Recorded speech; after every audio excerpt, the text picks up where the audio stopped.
Hello everyone, this is Shadow. Due to copyright restrictions on YouTube, I can't publish many of the audiobooks you love. That's why I've created a special paid service where you can enjoy over 300 high-quality audiobooks from platforms like Webnovel, Pocket FM, Audible, Wuxia, and more. Each novel comes as a one-time purchase, no subscriptions, no hidden fees. After payment, you'll receive full access via Telegram, along with all future updates for that novel. You'll find a wide selection of your favorite genres and titles, always in premium audio quality. Check the full list of available novels in the description. DM me now to get your favorite stories in audiobook form and start listening today.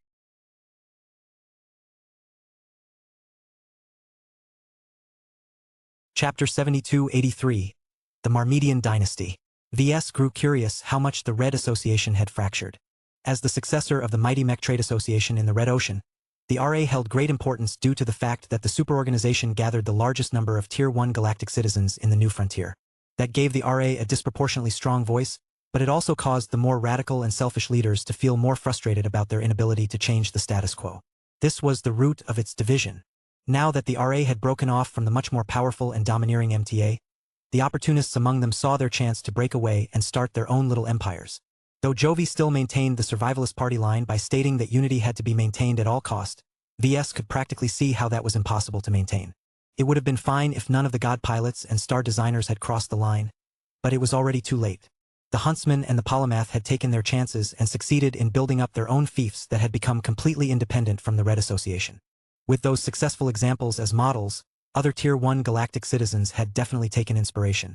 VS grew tired of his own ignorance. In order to anticipate future fractures, he tried to pump Jovi for further information. The survivalist reluctantly complied after a bit of persuasion. "You already know about the Polymath and the Huntsman," Jovi said. "Both of them have chosen to go independent for different reasons. While their distancing from the Red Association is regrettable, the emergence of the Cybernetic Empire and the Hunting Association at least serve a productive role in our society. That is one of the main reasons why they are tolerated." VS nodded. "The Polymath is anything but stupid, and the Huntsman seems like a man who is both decisive and meticulous. They are anything but stupid. Both of them are dependent on the survival of red humanity. Neither of them can bear the burden of defending the human race alone." Correct. This is why a third group of Tier 1 galactic citizens have expressed the tendency to form their own empire as of late. In the last couple of years, the expansionist faction has undergone significant changes. What used to be a large MTA faction that encompassed many different like-minded god pilots and star designers is gradually transforming into the personal empire of the Marmedians. That caused VS to widen his eyes in realization. He knew that the Energy Warder, the Dimensional Architect, and the Limitless Provider were all related to each other. The Marmedians were absolutely exceptional in this regard. In a time where there were so few star designers that almost all of them existed as solitary exemplars, 3 of them became inseparable from each other due to their strong family ties. Charles Marmedian is the mastermind of this transition. Jovi did not mince his words when it came to the subversion of the largest faction of the RA. He is the patriarch of the Marmedian dynasty. He not only commands the expansionist faction, but commands the obedience of Chester Marmedian and Tiffany MacArthur Marmedian. That is an exceptionally strong concentration of power and influence.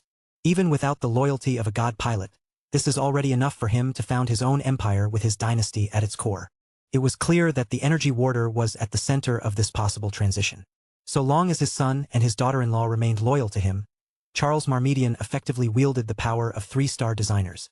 The Polymath alone had been able to take over Bridgehead 1 by herself, though she had to take advantage of a special circumstance in order to pull off her grand heist.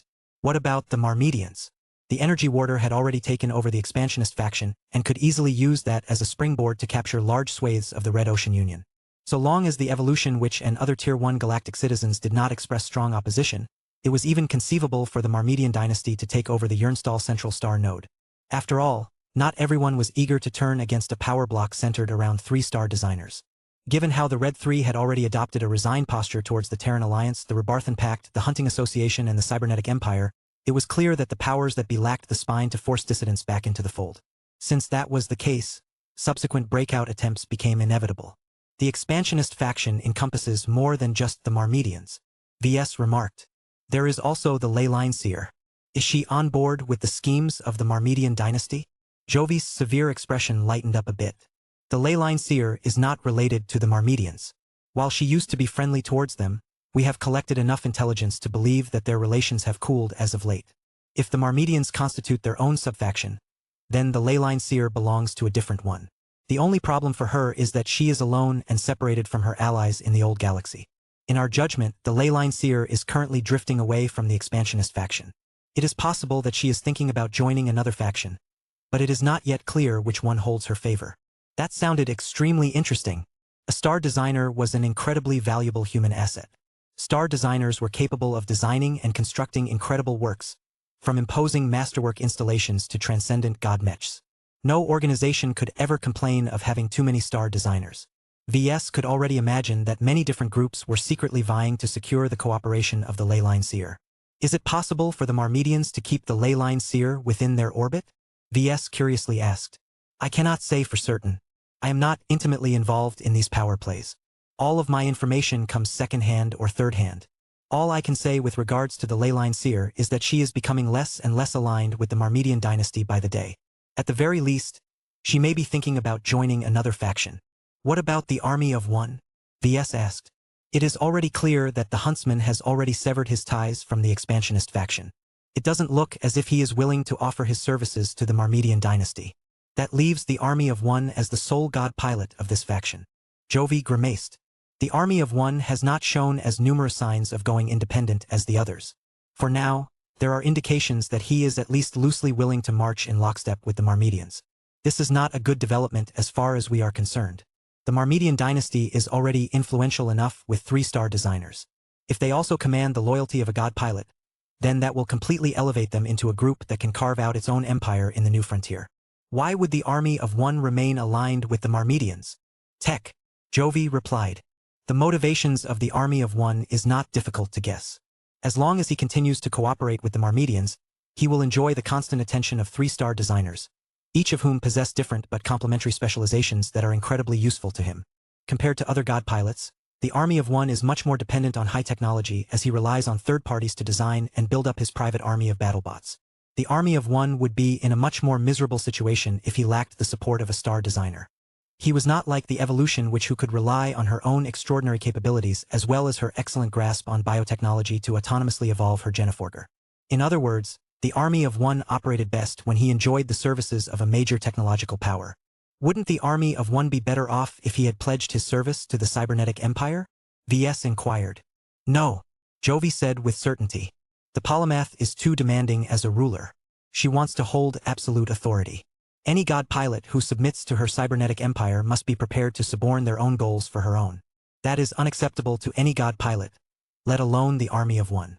Each of them possess strong willpowers and egos.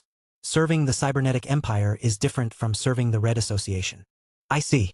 I guess I see now why the Army of One is happy to stay within the expansionist faction. They soon moved on to another notable name.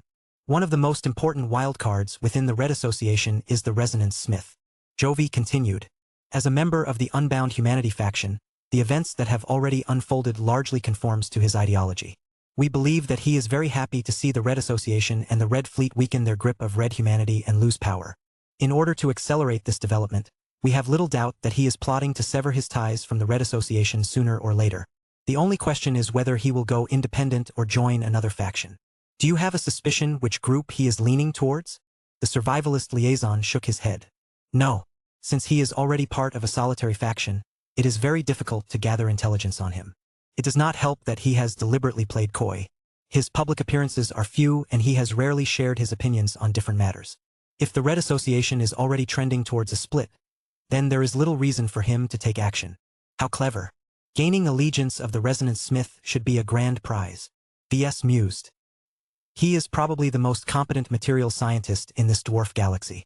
Not only is he able to develop powerful resonating materials for ace mechs and god mechs, he can also work miracles with other forms of matter such as hypermaterials and superdimensional matter.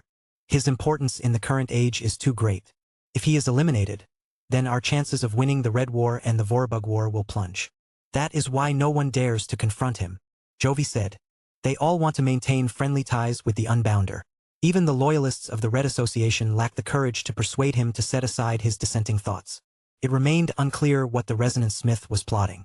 Whether he wanted to form an independent power or join forces with another power block was not yet clear. Any decision had huge ramifications, which made it so that none of the players dared to take strong action against the eccentric star designer. What about the Missile Messiah? VS asked next. He is also the leader of a solitary faction. Jovi formed a sardonic smile. The Guidance faction has almost completely lost its meaning and influence in the past year. All attempts to unite Red humanity under a single banner have failed. The Missile Messiah is the strongest supporter of human high command. However, the lack of cooperation from the Cybernetic Empire as well as the Terran Alliance and the Rubarthan Pact's successful defection has completely ruined this grand social experiment. Without sufficient unity, the Missile Messiah's dream of unifying the actions of Red humanity has crashed. The Guidance faction has become a complete joke. Has the Missile Messiah given up on his ideology? We cannot say, VS. Star designers do not easily give up on their dreams, but they are also not as stubborn as God pilots. According to our speculations, the Missile Messiah may be ready to give up on the Guidance faction and join another organization instead. We do not think he is likely to go independent. He has always been a star designer that feels comfortable when he is working together with others. More chapters in Buyer's Club for TMT. Chapter 7284. Cynical Agreement. The Guidance faction had long maintained a lot of power during the early half of the Age of Mechs. Many of the members and leaders of the Mech Trade Association consisted of survivors of the final years of the Age of Conquest. Their desire to smother the independence of humans was great. They were chiefly responsible for turning the MTA into an overbearing institution that deprives the states of their sovereignty and numerous of their rights. It was not until human civilization had recovered from the ravages of the Age of Conquest that the Guidance faction's influence started to wane. While the power of inertia was still strong enough for the Guidance faction to retain a significant influence throughout the remainder of the Age of Mechs, it was clear that the newer generation of high-tiered galactic citizens rejected its paternalistic behavior. More and more people who had never suffered the atrocities committed during that apocalyptic past age found the Guidance faction to be filled with nagging parents and grandparents. The evolution which especially despised the busybodies who felt it was their sacred mission to guide humanity's development. Naturally, their wisdom trumped the wisdom of the remainder of the human population. Even powerful god pilots like divine Lucy Miyazaki had been deemed too impulsive and reckless to be granted a measure of actual control over a large and powerful organization. Back in the old galaxy, the evolution which constantly chafed under the monitoring of risk-averse peers such as the chosen human and the leaders of the Guidance faction. Now that the Great Severing left most of those pedantic figures behind, a growing number of Tier 1 galactic citizens gradually built up the courage to defy the prevailing consensus and break away from the status quo. It was actually quite ironic that the god pilot most at risk of going rogue had actually demonstrated enough patience to stay within the Red Association. Instead, the Huntsman and the Polymath proved to be much more decisive in their actions. Was it unfair that so many people maintained a guarded attitude towards the evolution which, perhaps, VS did not blame them for their fears? For all of their selfishness, the Polymath and the Huntsman at least led organizations that remained recognizably human. Sure, the Cybers and the Hunters both stretched the definition of humanity when they encouraged each other to pursue different forms of ascension, but their intentions remained noble. People could not say the same for the evolution which, she had never obfuscated her beliefs and ideology. To her, being human was a transition. Each human had to possess the drive to improve themselves by any means necessary. If that meant giving up their humanity and transforming themselves into a biotechnological abomination, then that was an acceptable trade-off in her opinion. This open-minded perspective happened to turn her into an ideal patron for VS, but it also turned her into a growing concern by others. The Missile Messiah must be feeling really bad right now, VS remarked. I don't know too much about him, but if he is entrusted by the Guidance faction to watch over the development of humans in the Red Ocean, then he has most certainly lost control. His actual power and influence must be quite minimal these days. You are correct, relatively speaking, Jovi carefully said. A star designer will always wield a great amount of influence. Even the Polymath at her low point still enjoyed a large degree of support and indirect assistance due to the inherent value of her work. His Excellency Kevera Renstein is still our best missile weapon specialist in the Red Ocean. His work is especially appreciated by the Red Fleet, whose warships are more dependent on this weapon type. VS perked up when he heard that. Is there a possibility that the Missile Messiah might decide to defect to the Red Fleet? The probability is small, but we cannot dismiss it entirely, the survivalist admitted. We still hope that the Missile Messiah will stay true to his roots and remain an upstanding member of the Red Association. Even with the departure of the Huntsman, the Evolution Witch and the Marmedian dynasty, we can still be assured that the Mech Supremacist faction along with the Survivalist faction will remain behind to maintain the core institutions of the RA. At most, we may have to shrink our forces, our direct territorial holdings and our R&D expenditures. The Red Association was still too strong of an institution to collapse. So long as at least a couple of Tier 1 galactic citizens remained behind, It would always exist, though it would struggle to regain the grandeur it once held. VS actually felt rather sad that the RA had entered a declining trajectory, but it had no one to blame but itself. Sure, the Great Severing may have set up the conditions for all of the defections, but the reasons why the likes of the Huntsman and the Polymath preferred to operate alone rather than remain a member of the club was because it failed to satisfy their needs and ambitions. Who are the Red Association loyalists? VS asked. The Lord of Thermodynamics and the Web Mistress for certain. Jovi responded. Both star designers are old enough to have grown up in an era where the fear of returning to the degeneracy of the dark days of the Age of Conquest still loomed over their shoulders. They value the strength and stability brought by the Mech Trade Association. It is safe to say that they are the staunchest members of the old guard. Of the two, the Lord of Thermodynamics is much more of a relic of the past age. The Web Mistress was significantly younger, so she possessed a bit more modern sensibilities. However, it was clear that she still believed in the original mission of the Red Association. Having met and spoken to the Web Mistress in person, VS knew that she mastered the law of networks, to such a profound degree that she could crack into any data network. Her abilities appeared to be outright magic from his perspective. Such a woman could easily form her own independent power base if she wished. Yet doing so would separate her from a strong institution that already maintained a huge amount of ties with other parties. The Web Mistress operated best when she was as close to the center of a web as possible. What about God pilots? VS asked. Two-star designers alone cannot support the great cause of the RA. They need hard muscle to enforce their remaining rights and deter enemies from stealing their stuff. The Fist of Defiance will most likely stay and support the Red Association. His Holiness is not very political by nature, as you probably already know. He has little ambition to start his own empire. As long as the Red Association remembers its original mandate, then the Fist of Defiance has no issue with staying. That made sense. The Fist of Defiance did not come across as a deep thinker or a megalomaniac. He just wanted a good fight. His lust for power was only limited to his desire to improve his fighting prowess and receive upgrades for his god mech. The Red Association could easily service those needs. Their cooperation made a lot of sense in this regard. What about the Xenotechnician? VS mentioned a controversial name. He is also part of the survivalist faction, but I have noticed that you have clearly left out his name. The expression of the RA senior mech designer grew conflicted. That is an observant remark. I have indeed left his name out so far. That is for a good reason. This is because I bear classified intelligence on the Xenotechnician's true leanings.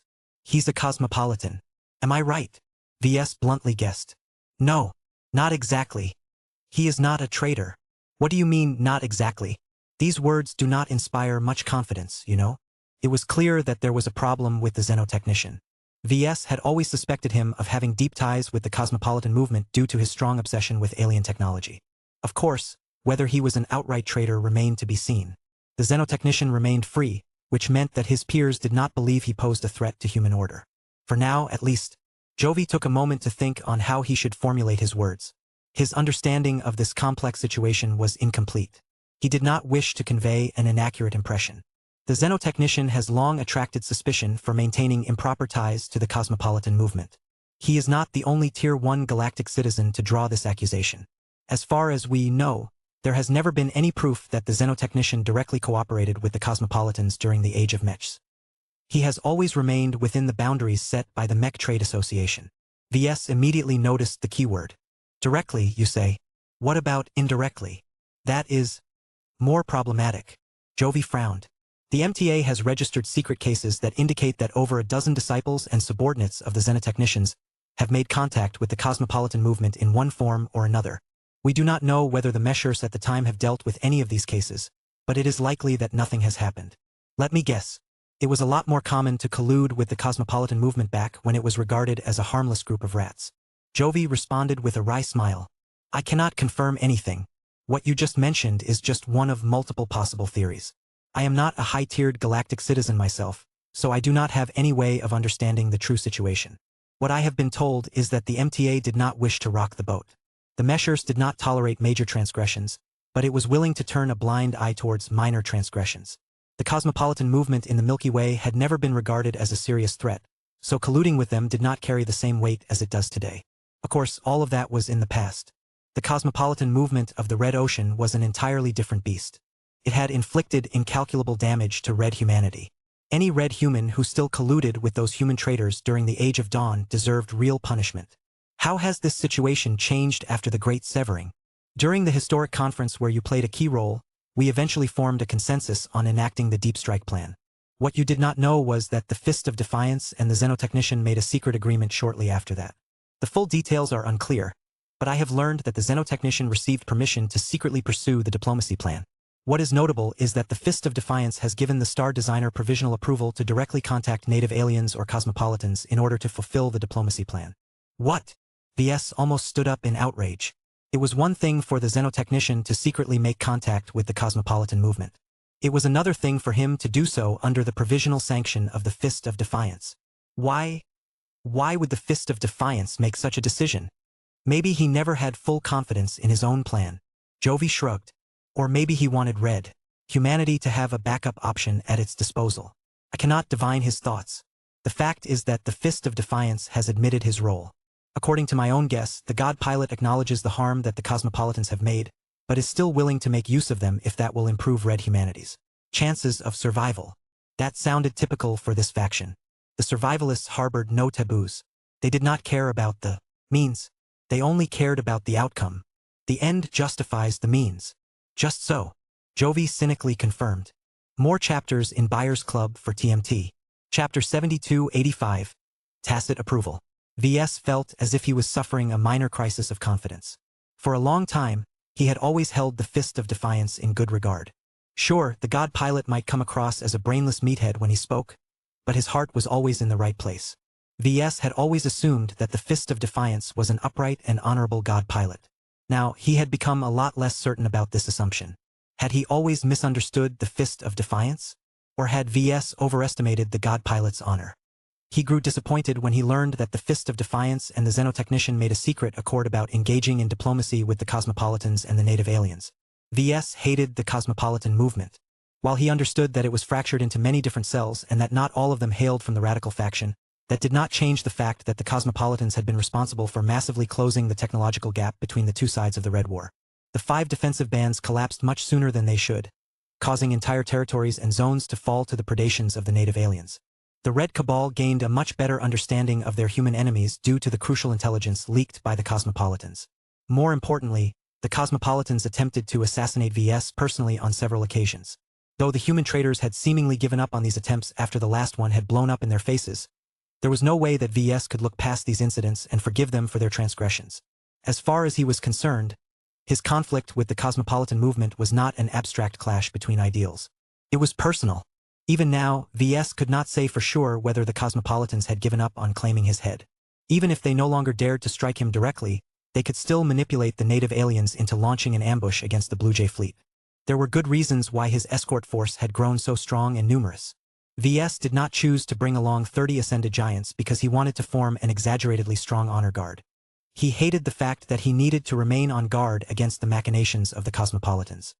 He also hated it that his wife and children also required a lot of protection due to their animosity towards himself. Perhaps the Fist of Defiance may be able to authorize a secret collaboration between the Xenotechnician and the cosmopolitan movement, but then again there was no way the human traitors could threaten his life. Doesn't the Fist of Defiance know how much he is betraying the collective spirit of human supremacy by making such a decision? VS asked. Jovi made a helpless shrug. I believe that is one of the reasons why this arrangement remains classified. The main reason why we are able to learn about this at all is because your galactic citizenship has reached the threshold where you need to be informed. If you did not manage to get promoted, then you would have remained in the dark for many more years. The same applies to the public. Politics at the highest level is much more flexible than the masses realize. When each decision has enormous implications for the lives of trillions of red humans, you cannot afford to make a mistake. Blindly following the rules will not always lead to a good outcome. Spoken like a true survivalist. We do what is necessary. Jovi freely accepted the label. VS felt as if his previous closeness with the survivalists had always been a farce. Though he understood their motivations and respected their primary missions, he could not bring himself to support them on an unconditional basis anymore. It turned out that the polymath was not an outlier. The other leaders of the survivalist faction could be just as radical and extreme as the female star designer. VS grew disappointed with the faction for this reason. He had always known in the back of his mind that the survivalists were dangerous, but it was only now that he realized how little they stuck to their principles. Out of all of the meshers, the survivalists possessed the weakest bottom lines. Not even the transhumanists were willing to violate the rules as egregiously as the survivalists. As long as they could argue that their actions promoted the survival of red humanity, they possessed the license to do virtually anything. What do you think, Jovi? VS asked. I need an explanation. You know how much I dislike the Cosmopolitans. Why? Is it still necessary to pursue the diplomacy plan? His friend grimaced. Answering this question could easily land him in trouble depending on what he said. However, out of his friendship with VS, Jovi still tried to give a possible theory. One of my personal theories is that the Xenotechnician planned to work together with the more moderate cells of the cosmopolitan movement regardless of what others thought.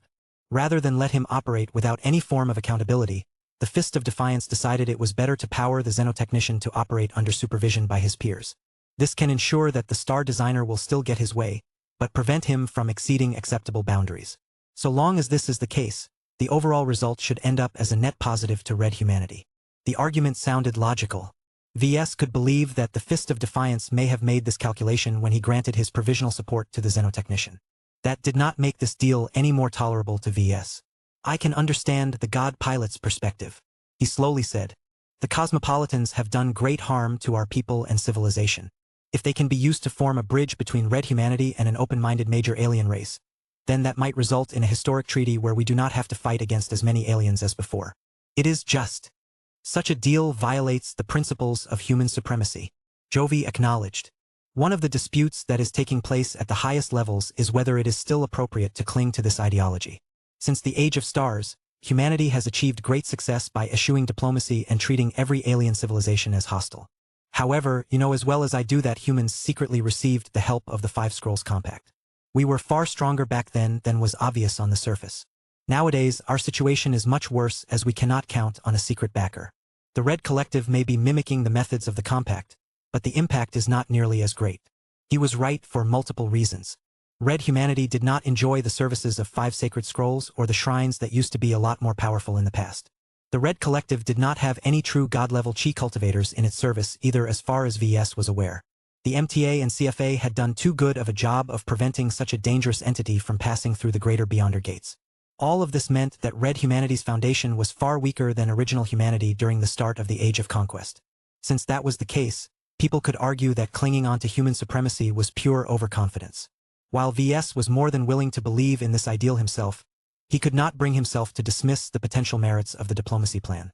This was especially the case after the latest events had overtaken the Deep Strike plan.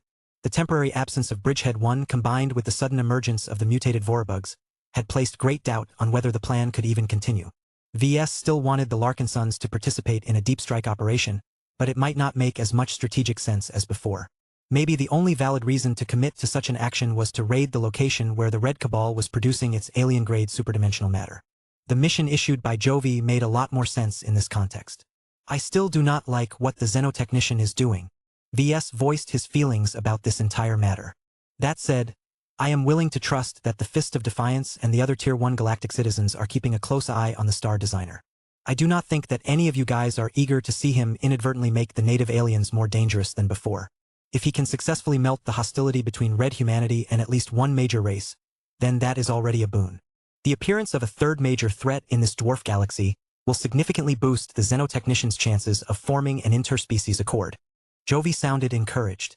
The mutated Vorabugs cannot be reasoned with and have nothing in common with the native aliens. Since it is becoming increasingly more obvious that the alien insects pose an existential threat to all other life in the Red Ocean, there is a much stronger basis of cooperation than before. I believe that more and more alien races will become open-minded towards a temporary ceasefire. Even if it was temporary, this was already massive progress. If a major race no longer chose to throw its armed forces at the front lines, then that would relieve a lot of pressure on the human defenders. Casualties would plunge. The shortage of reinforcements would become a lot less acute. The remaining hostile alien races would find it a lot more difficult to make attainments. All it took was the defection of a single major alien race. VS grew more and more appreciative of the diplomacy plan. He disliked it, but he could not argue with the logic of it. That made him hate it all the more. This was why he voiced his earlier opinion. He could logically deduce that the Xenotechnicians' attempts to work together with the enemies of red humanity might bear fruit. VS would benefit and so would his family, so why should he complain? He just felt that the cosmopolitan movement did not deserve to be treated with respect. VS would love nothing more than to root them all out and exterminate each of their members, particularly the ones belonging to the radical cells. Unfortunately, nothing was black and white in this reality. Yesterday's terrorists could easily turn into tomorrow's heroes. It all depended on what red humanity needed the most. The two mech designers soon moved on and discussed the disposition of other god pilots and star designers. The Terran and Rebarthan Tier 1 galactic citizens are easy to categorize. Jovi said in a more relaxed tone. All of them have proven to be more loyal to their colonial star empires than the Red Association. While they are still willing to participate in RA affairs on a nominal basis, they have already made it clear with their actions that they are ready to sever their ties to the association if a fundamental conflict occurs. This will probably happen sooner or later due to the Terran and Rebarthan willingness to violate certain taboos. The RA was first and foremost a regulatory trade organization. Over the centuries, the Meshers came up with a lot of restrictive rules. The Terrans and the Rebarthans would definitely not be willing to abide by all of these pedantic restrictions now that they had declared their independence. Maybe they might still abide by the most severe and important taboos due to mutual interest, but VS could easily see them violate the rules that prevented Mechs from making use of support link technology or directly connecting themselves to the power systems of warships. VS decided to voice his own opinions. The Terrans and the Rebarthans have grown up. It is true that people during the Age of Conquest needed to be reined in, but for centuries have passed. I am sure they know better this time. History often has a tendency to repeat. I think we need to solve our external enemies first before we address our internal ones. More chapters. In Buyers Club for TMT.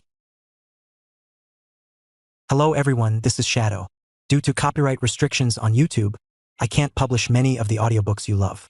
That's why I've created a special paid service where you can enjoy over 300 high-quality audiobooks from platforms like Webnovel, Pocket FM, Audible, Wuxia, and more. Each novel comes as a one-time purchase, no subscriptions, no hidden fees. After payment, you'll receive full access via Telegram, along with all future updates for that novel. You'll find a wide selection of your favorite genres and titles, always in premium audio quality. Check the full list of available novels in the description. DM me now to get your favorite stories in audiobook form and start listening today.